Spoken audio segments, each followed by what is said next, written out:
Are you even gonna be alive by the time the kid goes to school? You don't even know how to be a husband.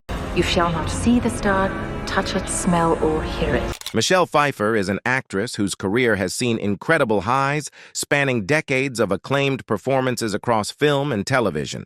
However, despite her stardom, she has often taken breaks from the entertainment industry, seemingly vanishing from the public eye. So, was it Hollywood's harshness that caused Michelle Pfeiffer to withdraw? Or did something bad happen that made her act like that? Find out her reason in this video. Reportedly, these periods of Michelle Pfeiffer's absence have sparked curiosity, and in a candid conversation with director Darren Aronofsky during an interview in May 2017, Pfeiffer was asked about her apparent hiatus and what had led her to step back from acting.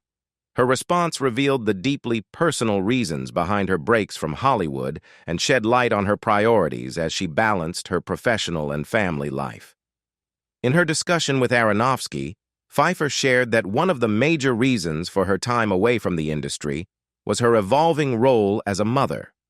She is the proud mother of 2 children, daughter Claudia and son John Henry, whom she shares with her husband, television writer and producer David E. Kelley. Pfeiffer revealed, "Well, the first thing that comes to mind is I'm an empty nester now," a statement that reflects a significant life transition.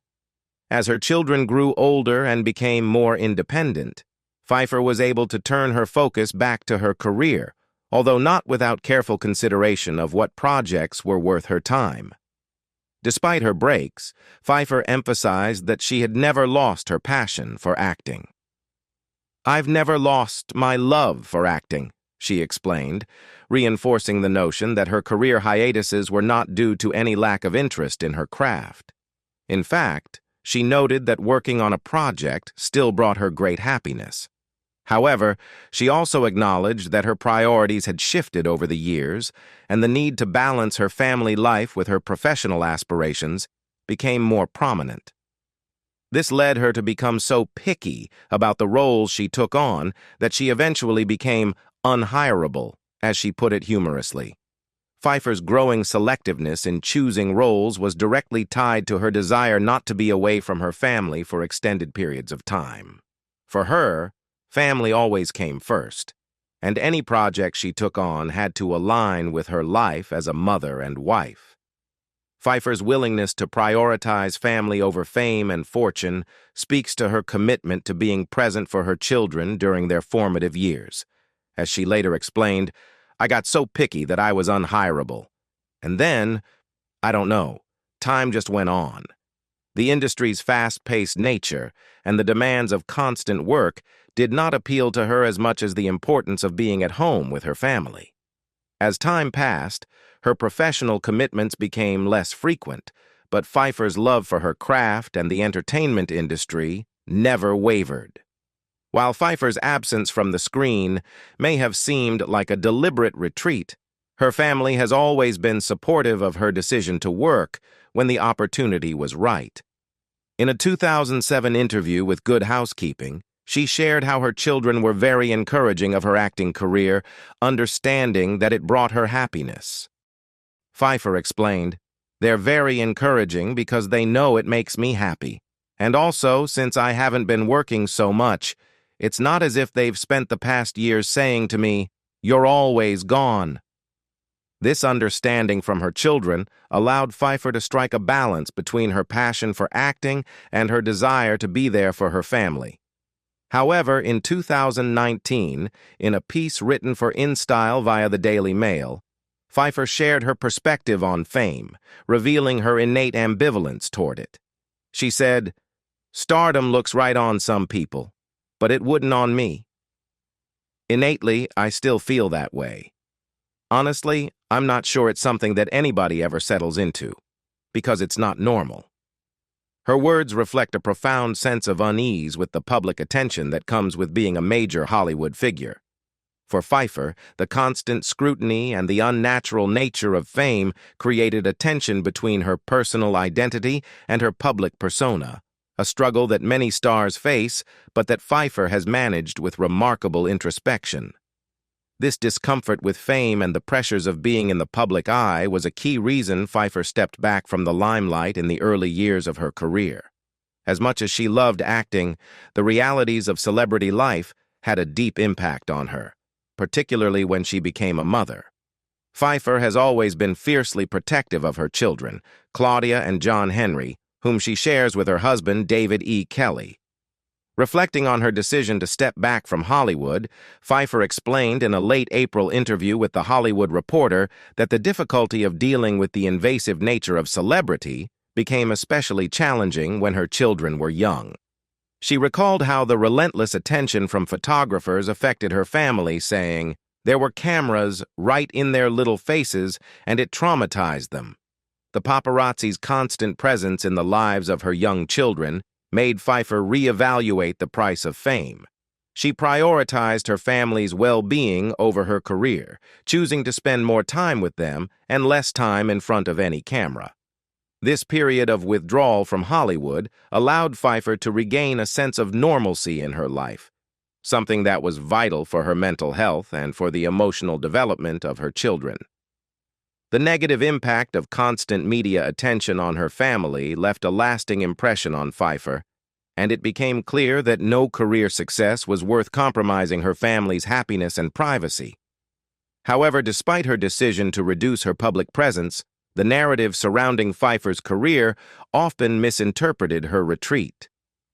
After taking a step back from acting and media attention, she began to hear rumors suggesting that she had retired from the industry altogether. In an interview, Pfeiffer admitted, "I would start to hear that I had retired, and I'd be like, wait, no." The idea of her retirement was a misconception that she felt the need to address, especially since, at the time, she had no intention of leaving her career behind permanently. Her passion for acting remained intact, but she simply needed a break to recalibrate and focus on other aspects of her life. One reason Michelle Pfeiffer can't give up her Hollywood dream is her unforgettable memories from her early days in the profession. Her journey to stardom began in the late 1970s with a series of small but significant roles that gradually shaped her career. Her acting debut took place in 1978 with a one-episode appearance on the popular television series Fantasy Island. This marked the beginning of a steady stream of television work that would serve as her foundation in the industry. In the years that followed, Pfeiffer appeared in various TV series, each role offering her more experience and visibility. Some of her early television credits include roles in Delta House, Ships, Enos, and BAD Cats. These shows were mostly short-lived or lesser-known, but they provided Pfeiffer with valuable exposure and helped her refine her craft as a young actress. In addition to her television roles, Pfeiffer also appeared in the made-for-CBS film The Solitary Man, 1979. While none of these early projects garnered significant critical acclaim or commercial success, they were important steps in Pfeiffer's development as an actress. More importantly, they allowed her to learn the ropes of the entertainment industry, hone her skills, and build a reputation in Hollywood, even if she was still far from the level of recognition she would achieve later in her career. Pfeiffer's transition to film came in 1980 with her role in the comedy The Hollywood Knights. In the film, she starred alongside Tony Danza, playing high school sweethearts in a movie that explored the rebellious youth culture of the 1960s. While The Hollywood Knights was not a major hit and did not establish Pfeiffer as a star, it was an important stepping stone. The film showcased her ability to hold her own alongside established actors like Danza, and it marked her first major step into the world of feature films. However, despite the presence of some well-known actors and the appeal of the period setting, The Hollywood Knights was not a critical or box office success, and Pfeiffer's next few roles would continue in the same vein. Following The Hollywood Knights, Pfeiffer appeared in a series of supporting roles, each offering her a chance to experiment with different characters, though none of these films achieved significant success. She was cast in Falling in Love Again, 1980, a romantic drama alongside Susanna York, but the film failed to capture the attention of critics or audiences. Pfeiffer's next film, Charlie Chan and the Curse of the Dragon Queen, 1981, was another in a series of films that did not resonate with audiences. While it featured an ensemble cast and was part of a popular film franchise, it did little to elevate Pfeiffer's career or establish her as a prominent star in Hollywood. During this period, Pfeiffer took a step back from acting to focus on her craft. She appeared in a television commercial for Lux Soap, a role that further exposed her to the public eye, though it wasn't a major career-defining moment. At the same time, Pfeiffer recognized the need to continue developing her skills as an actress. She took acting lessons at the Beverly Hills Playhouse, a place where many aspiring actors honed their craft. The Playhouse provided Pfeiffer with the opportunity to study under experienced teachers, allowing her to improve her technique and deepen her understanding of the art of acting. These lessons would later prove valuable as she took on more substantial roles in her career.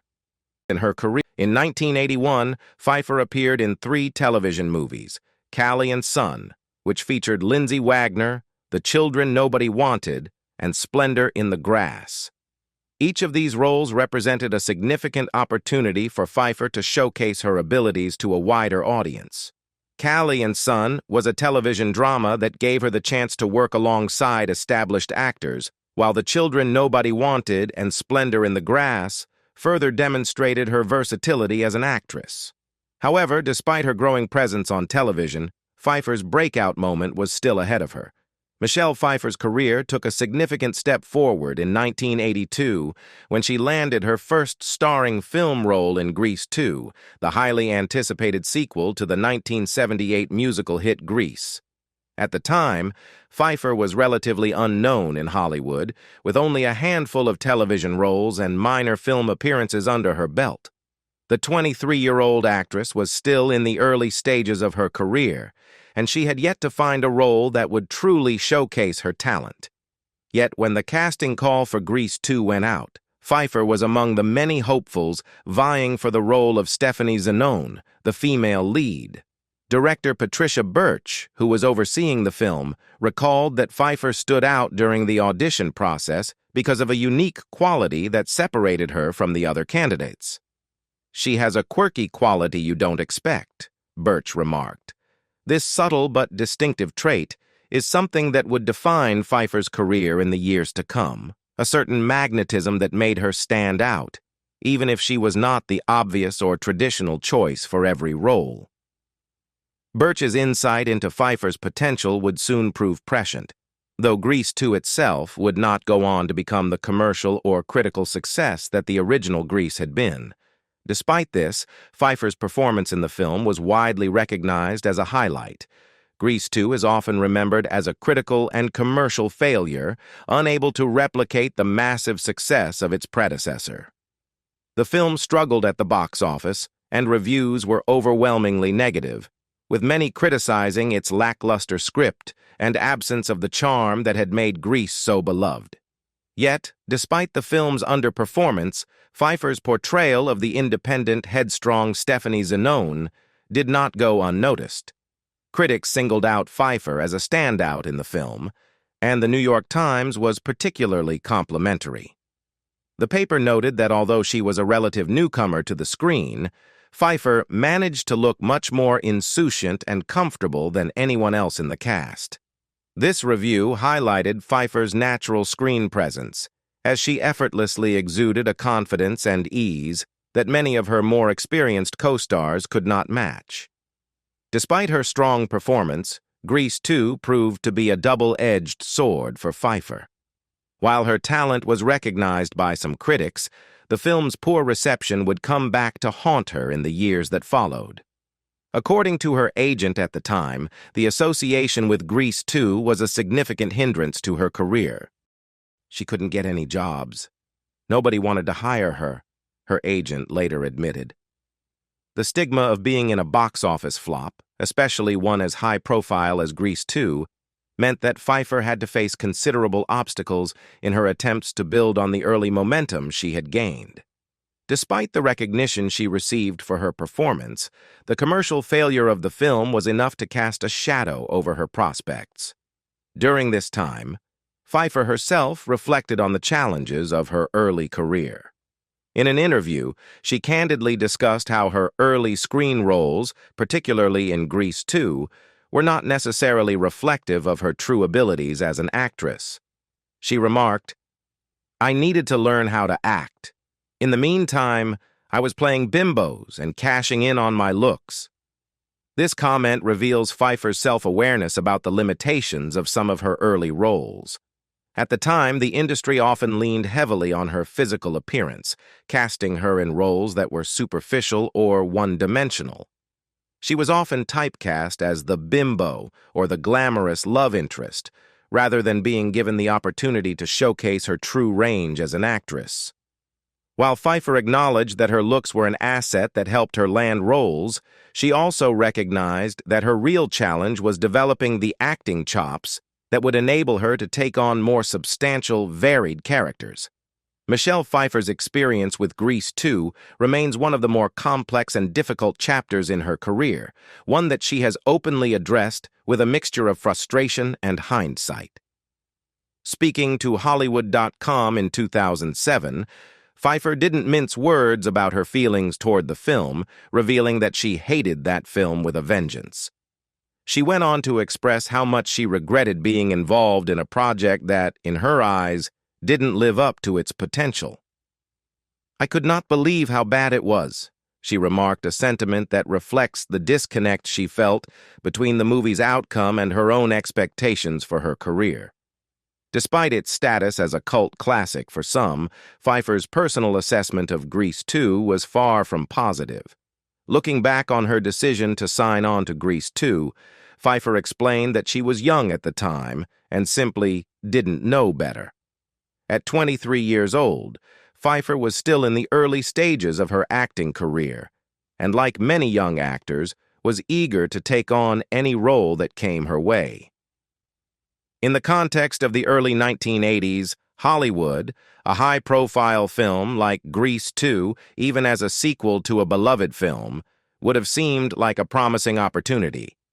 Yet, in hindsight, Pfeiffer admitted that she had not fully grasped the kind of impact the film would have on her career, especially considering its eventual failure at the box office and with critics. The disappointment Pfeiffer felt about Grease 2 was compounded by the fact that the film's failure seemed to brand her with a kind of Hollywood stigma, something that many fans and industry insiders were quick to overlook as she went on to become one of the most respected actresses of her generation. As much as she wanted to distance herself from Grease 2, it remained an inescapable part of her career's early narrative. Despite her later success, Pfeiffer couldn't completely shake off the association with the film. She even expressed her hope, albeit with some tongue-in-cheek humor, that the rumors about a Grease remake might allow her a second chance to revisit the world of Rydell High. She joked that she'd love to be part of the remake, but as a way to do over the 1982 film, possibly erasing the sting of her earlier experience.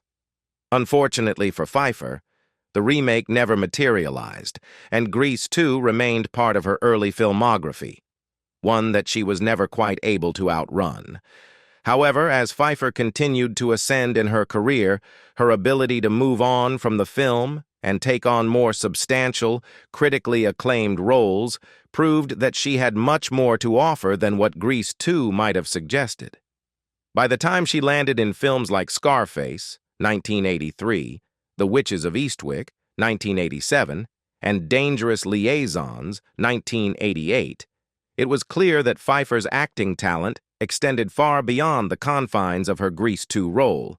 Scarface, in particular, became a career-defining moment for Pfeiffer, where she transformed into an unforgettable character that would earn her widespread praise and recognition. In many ways, Scarface allowed her to shed the bimbo label that had been attached to her early roles, including her performance in Grease 2, and instead showcased her as a formidable and complex actress. Yet, despite Pfeiffer's success, Grease 2 was not something she could simply leave behind. Her co-star in Grease 2, Maxwell Caulfield, who played her on-screen love interest, has been candid about his own feelings toward the film's reception. Caulfield, who was also relatively unknown at the time, confessed in a 2020 interview with Page Six that Pfeiffer's rapid rise to stardom after Grease 2 made it difficult for him to avoid a sense of resentment. Michelle rose like a phoenix, right? Did Scarface? That made it even, frankly, a little harder to swallow, he said. For Caulfield, Pfeiffer's success, particularly after Scarface, highlighted the stark contrast between her trajectory and his own career, which struggled to gain momentum after the film. While Pfeiffer went on to become an A-list star, Caulfield's career never quite took off in the same way, and he expressed the frustration of watching his co-star's career soar while his own seemed to stall. What do you think about Michelle Pfeiffer's remarkable career? Leave us your comments in the section below. We hope you have found this helpful video. Don't forget to leave a like, share, and subscribe to the channel if you like it. Thank you for watching this and see you in the next videos. Goodbye.